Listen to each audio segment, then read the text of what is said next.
Sponsored by McCams, getting you back on two wheels when it wasn't your fault. The naked middleweight class is, quite frankly, ludicrous. Even if you don't bother with things like SV650s and ER6s or SP or RR versions of very popular middleweight naked bikes, there are still way too many to choose from. It's like going into those ridiculous ice cream parlours that have about 8 million different flavours and you want to try every one. Now the same is true when it comes to testing. So what we decided to do today was literally pull 4 bikes out of a hat, and this is what we've ended up with.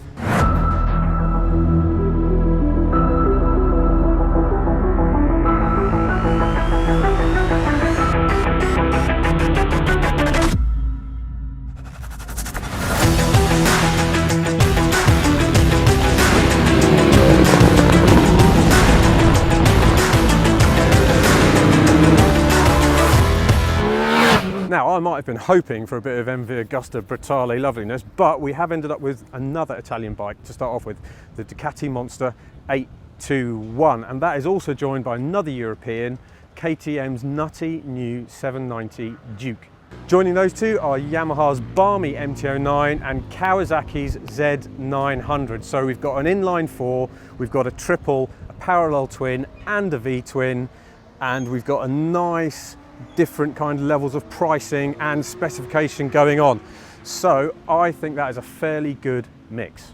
Now, as we're in the middle of a heat wave, we decided to get the bikes out. So we're going to be doing road, but we're also going to be doing track. And before anyone goes, why are you taking a Z900 on track? Well, because we've got a KTM here, see? And that KTM you just know is going to be good. So why not test everything on the road and on track? Then we've got the best of both worlds. Now, before we crack on with the silly naughtiness, before we crack on with that, there is one thing to add, and that is that when it comes to these kind of bikes, the OE tyres that come on them vary so much, and it can really affect what you feel with a bike. And you might not get the same kind of response on a set of OE tyres as another set of OE tyres. So what we did is we just said, sod it, we stuck Bridgestone S22s on a lot of them and cracked on with it.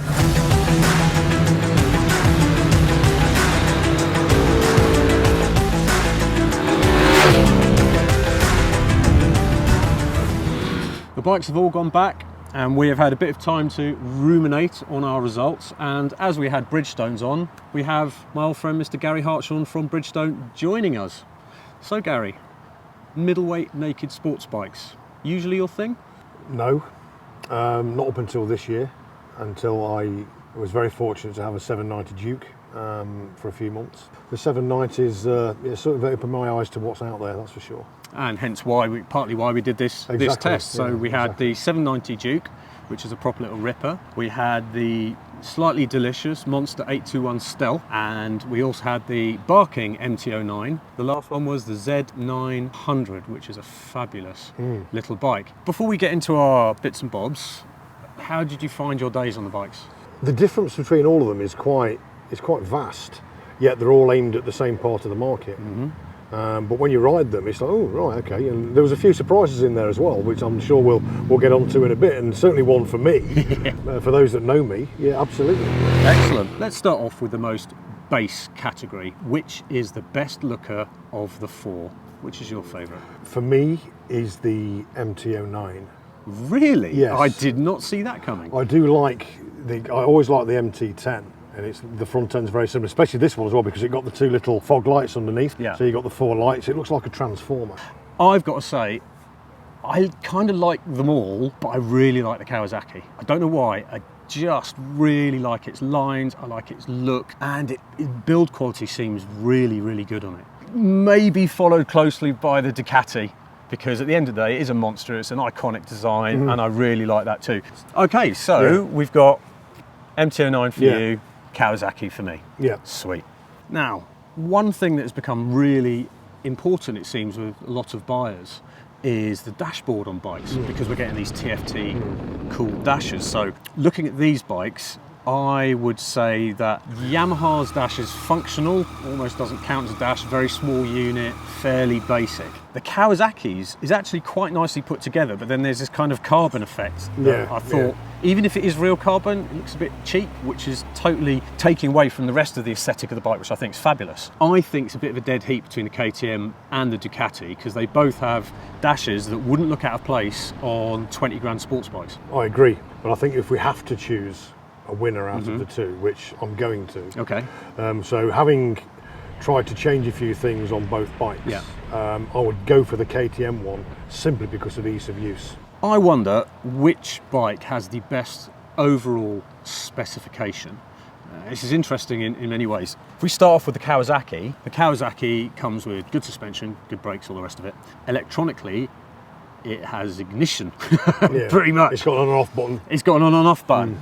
Now, I see this as a bit of a purist's bike. No traction control, no anti-wheelie, no whatever anti-wheelie bop this or the other. Yeah. And so it's a purist bike. Kawasaki have concentrated on making the very best pure motorcycle they can. That's great, purists will love it, but people want more for their money. The Yamaha has an upshifter, traction control. The KTM has anti-wheelie, it has traction control, it has up and down shifter, and the Ducati as well has switchable modes, and it's got traction control, and it's got everything.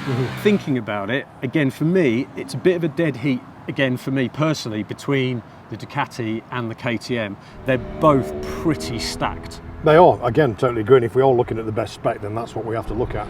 But yeah, best spec, I would agree. The only way the Ducati might just push it a bit is those brakes, the Brembo proper brakes, which I think are the only ones on the test. But that's about it. So yeah, looking good between the Ducati and the KTM, even at these early days. Stages. Yeah. But let's move on to some riding. And let's start with something nice and gentle. And that's which bike has the smoothest ride, and I mean this in town, I mean on the road, if you're going slow, if you're going fast. For me, personally, there's a standout amongst all of them, and that's the Kawasaki. What do you think? Again, I'd have to go MT-09, just simply because it's got the quick shifter, and that just makes it a little bit smoother. I will say this though, that Kawasaki, for me, it was the package overall, the handling, the engine, everything just felt like this lovely whole thing. And just on the road, it was just remarkable. That bike has gone back to basics. Yes. But it's the best that basics can be. Mate, I love that. That should be on their advertising. Yeah. It's basic, but it's the best that basics can be. Absolutely. Without all this latest gadgetry and electronics and all that, if you're going to have a basic motorcycle, that's the basic motorcycle that you should buy. Right, okay, so one for the Kawasaki, one for the Yamaha. Yeah. Stopping when you're riding like a tit is quite important, would you say? Yeah. Yeah, I think so too. Yeah. Which bike for you featured the best brakes? For me, it was the 821 Ducati. I thought the brakes on that were superb. Really, really good. Plenty of feel, not wooden. You could trail brake into corners properly on it. You know, some brakes you get in, they're either on or off. Yeah. On this, you could pull the lever in, you could let it go, you could put it in a little bit more. You had total control of what you were doing mid-corner and sort of entering the corner as well. Whereas none of the other bikes really gave you that feel. Not to that level. Through your hand and your fingers. No, not to that, nowhere near to that level. I could not agree more. Look, it's the most expensive bike here. Well, then they've probably got the most expensive brakes on it as well, hasn't it? Now, we've spoken about what's the smoothest ride overall, what's the nicest to use. The Kawasaki for me was the one. Let's split handling. Okay, so which bike for you had the best handling on the road? And this is general riding, riding fast, riding slow, riding upside down, left back, whatever. That's a good question. Best handling on the road. I think it depends on what you want from a bike, doesn't it? I think if you were just going to use the bike on a daily basis, you know, for commuting on, for going out with your mates to the pub on a Wednesday night or whatever, and then scratching on a Saturday, for me would need to be the 790 Duke. And I think that bike, despite it having no fairing or no wind protection or anything, but up to, you know, sort of legal speeds, slightly above maybe, that bike is fantastic. It does everything extremely well. I mean, myself, and it's kind of linked back to our smoothest ride we were talking about, because the Yamaha is great on the road. The Ducati is kind of great, and it's funny when you ride the Ducati next to the others, it's all a bit but as soon as you're not riding them anymore and you've done a few miles on it, it's almost like it smoothens out. You get used to, you know, the way that it is, and then it is a really good bike as well. And the KTM it's like a BMX, the KTM. And I really like that, and I kind of don't like that in equal measure. I'm going to have to go Kawasaki again. For me, it was just, there's a word, I can't remember the Japanese word for it, but it's the word for balance. Right. And for me, it featured the best balance between both ends. It's a bit heavier as well, so that means it sits quite nicely. It's confidence inspiring, whereas I could get a bit skittish on the Ducati and the Yamaha and the KTM, excitingly so. Yeah. The Kawasaki just screams, I've got this, mate. Track handling. Now, we both thought beforehand we know exactly which one's going to win here, but there was a bit of a fly in the ointment, wasn't there, Gary? Yeah, there was certainly a fly in my ointment. The bike I thought really wouldn't cut it was, for me, probably the best. And it just goes to show that whatever you think of something, ride it first. I am in love with the 790 Duke. I think it's a brilliant motorcycle. But I'll tell you what, the Ducati 821 on track, despite my reservations, I think just edges it. Mate, and I couldn't agree more. Now, maybe Castle Combe helped a bit in this regard. Maybe a tighter circuit might show it up a bit more. We are spending a lot more time on its ear, grinding away. But I was the same. I got on the 821 and thought, I'm just going to be making holes around Castle Combe and they're going to get angry with me. To be fair, it touched down pretty quick. It did. But as soon as you learnt that, you worked your way around it, and it was phenomenally good on track. Was. That front end was amazing. I think, again, you know, we've already discussed the brakes and the fact that how good the brakes are. And I think that just makes, it gives you that confidence just to throw it in that little bit harder, probably that little bit later. So you haven't actually got to carry that massive lean angle on the bike. Yeah. It was just a massive surprise to me. I just did not expect that bike to be as good as it was in a track environment. Now then, very important this one, Gaz. What have we got now? Best engine. I'll start. For me, the CP3 engine, the Yamaha, is just wonderful. I absolutely love it. And when it howls, it pulls from low down, wheelies like a tit. I love it. What's your favourite? What's my favourite engine? Well, it's a good one again. All perform very differently. The Ducati, as normal, is notchy. KTM is barking mad. Yeah. It's absolutely, it's like riding it's like a modern two-stroke. In a way, yeah. In many ways. Without the power band, it just starts accelerating like crazy from 1,000 RPM and doesn't stop. And it's like bordering on bonkers, that thing. And then there's the Z, which is stupidly smooth engine. It's stupidly smooth. And then there's the Yamaha, the three-cylinder. I like three-cylinder engines. Me too. I think they're nice and torquey. You have to work less on the gear changes. And like you said, when you get them singing, the sound that they give you, the howl and the bark that they give you is just to die for. But, you know, sound's another thing. But in terms of what the engines do, I'm with you. I think the Yamaha. The three-cylinder is probably the best engine out of the four. Excellent. Yeah. One thing I love about modern motorcycles is the fact that all these electronics we were seeing 10 years ago are now properly starting to filter down to some of the smaller stuff. Yeah. Some people love electronics, some people don't, whatever. At the end of the day, it's better, I think, for many buyers to have than have not, right? So in the Kawasaki's case, what an ignition switch. I feel sorry for the Kawasaki because, okay, the ABS is kind of electronic and it works really well. It's a really good system, but we're not talking about ABS so much here. So we have to kind of move the Kawasaki to the side. Yamaha's system for me is, I would say, functional. The traction control works. Their traction control completely curbs wheelies and all that kind of stuff, if that's what you want. Quite abruptly, which for me is very annoying, but I would say that's in a definite kind of third spot when it comes to this. And then we get to the KTM and the Ducati, and it's almost impossible to split. Now, what I like about the KTM is it comes with a separated anti-wheelie and traction control. Yeah, that's true. What I like about the Ducati is it has its traction control, and as long as it's set on low, you can still be a prat and it doesn't intrude. I can't split them because both the KTM and the Ducati have systems that are so good, so much better than the other two, well, one bike because one doesn't have anything. It's almost a dead heat for me. You spent a bit more time on the KTM, so obviously you'll be a bit more au fait with that. Did the Ducati come close to it for you? So I rode them both on track at the same time for the first time. Yeah. And neither of them, nothing felt intrusive. Nothing felt like it was in the way or anything like that. I was just able to ride both bikes, even though both bikes were set in track mode. Yeah. On the road, they felt great. So I'm with you, really. Separate them, it's difficult. It's almost impossible. Really difficult, but I mean, I'll just rewind back to you saying we've got to put the Kawasaki to one side. Because I didn't actually know it didn't have traction control when I went out on track. So here's me riding it like an arse, and I didn't feel anything on that either. So is that rubbish? I don't know. No, and it's like I think that is Kawasaki building a brilliant bike that's brilliantly balanced with fabulous throttle response, and we had good tyres on, the chassis works really well, and it provides enough mechanical grip along with everything else that you are able to ride it as hard as you want. I think you're absolutely right. So otherwise you agree with me? Absolutely. I don't think it would be very difficult. You're splitting hairs, aren't you? Here? Totally. And I really wouldn't want to split hairs on this one. Okay.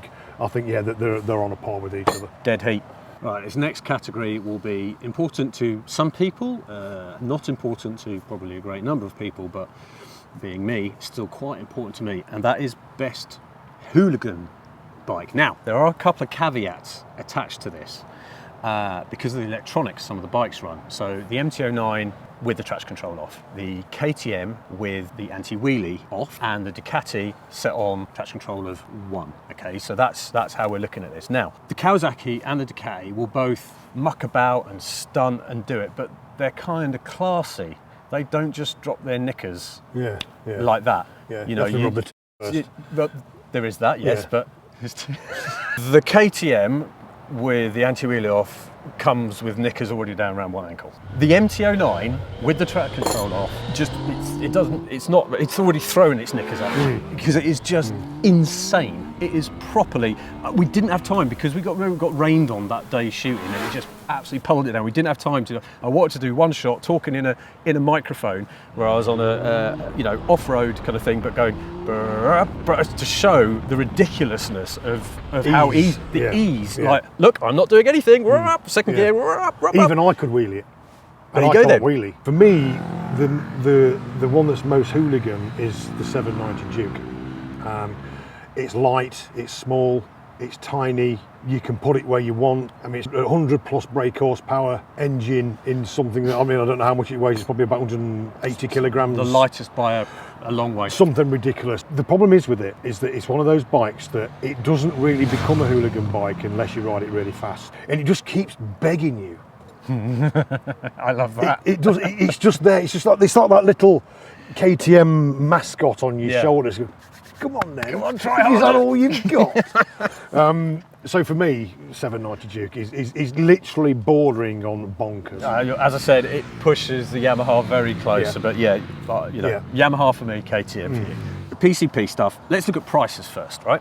So the MT is 8545. It says on my bit of paper here. That's not bad actually, is it? No, it's not. The 790 Duke is 8799. Right. The Z900 is 8549. Okay, so a couple of quid next to the Yamaha. The Ducati 821. This is the 821 Stealth, and this is around 10.8. Right. Now this does make it significantly more expensive than the other bikes, but I did actually want a completely standard 821, but they didn't have any, and I went for this. The standard one is a shade under 10 grand. So still a considerable amount more. It's still £1,000. Still 1,500 quid, isn't it? Over some, it's still just under, but it's still a big chunk more. And the 821 Stealth, you do get the up and down shifter, you get adjustable forks. There are some nice things kind of to it, and everything always seems much nicer when you look at PCP payments. It does. So that almost 11 grand. It sort of papers over all the bad things, doesn't it? PCP. It takes the big headline price and kind of smudges it a bit. The 821 would be 163.79 a month for 37 months. That's with £1,000 deposit. Yeah. Okay. Final payment, 5 grand, or you move on and buy a big swap monster. It, whatever. Yeah. The Z900, much cheaper, £109 a month. Yeah.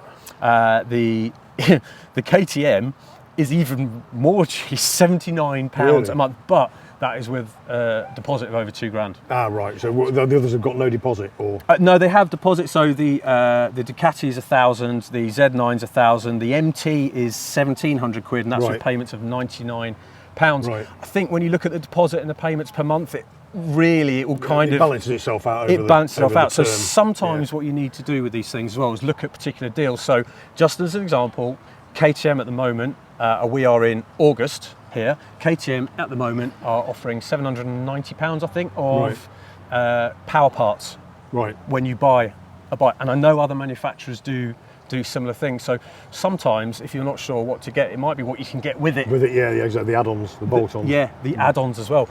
And then, of course, we move on to insurance. Now, insurance is that thing, we've all got to pay it, it's a pain in the arse. Now, what I managed to do is get some kind of representative examples from Bike Shaw. Now, if you were a 30-year-old in the PE4 postcode, this Ducati would cost you £256 a year, fully comp. And do you know what, for an almost 11 grand bike, it's not too bad for a 30-year-old. Quite reasonable, isn't it? That's quite reasonable, yeah. The MT09, say a 39-year-old, for argument's sake, in the BA9 postcode is £150. And that is cheap as chips, really. Where's BA? Brist Bath. Yeah, down that way, out west way. Yeah, exactly. The Z900, believe it or not, is even cheaper at £134. Right. And that is crazy, because it's almost the cheapest bike here already, and it's the cheapest insurance as well. And lastly, we have the KTM Duke. This is a little bit more expensive than the two Japanese bikes, £186. And that's if you're 50 years old. I'm not surprised, because it is bonkers. So here we are, the Bike World Naked Middleweighty Test End Game. Gaz, you ready? You ready? Nope. Okay, this is what I want from you. Okay, and if you want, I'll go first. All right. What I'd like is your best bike overall, and then the bike you would buy with your own money. I'll go first, I don't mind. Okay, you go first. Because they're all very different bikes, although they're all nakeds. They all offer very different things in very different ways. The bike that I think is the best overall would be, to have the most fun on as well, would be the 790 Duke. Okay. But the bike that I would buy would be the MT09. Simply because I do a lot of touring as well as commuting. I go to Europe a couple of 3 times a year, I go to Ireland a couple of 3 times a year, so I do a lot of miles. So it also has to be comfortable. And we know it's comfy. And we know it's very comfortable. So for me, it would need to be something that does everything well, as opposed to something that's outstanding in a certain area, like this 790 Duke is. Yeah. But as an overall package, the Yamaha would be where I would spend my hard-earned. Okay. Yeah, I'm kind of in a quandary when it comes to what I'd buy. So which bike do I think is best overall here? It's the most expensive here, but for me, got to say, I think the best overall, when I include absolutely everything, probably the Ducati at 100%, with the KTM at 99.9%. Is that close at being great at everything. Now, which would I buy is a bit more of a quandary for me, because what I have is my sensible side warring with my desperately don't want to go to prison but can't stop acting like a penis side. The normal idiot in me would go MT09, KTM all day long. The sensible one in me is buying the Z900 all day long. Right. It hasn't got the bells and whistles, but I love the package. I love the package. It's the cheapest. It's the cheapest to insure, and I'm broke. Right. And So- that's a good reason then. For me, it's a good reason. Yeah, that's what I mean. So we've got to judge this in our own.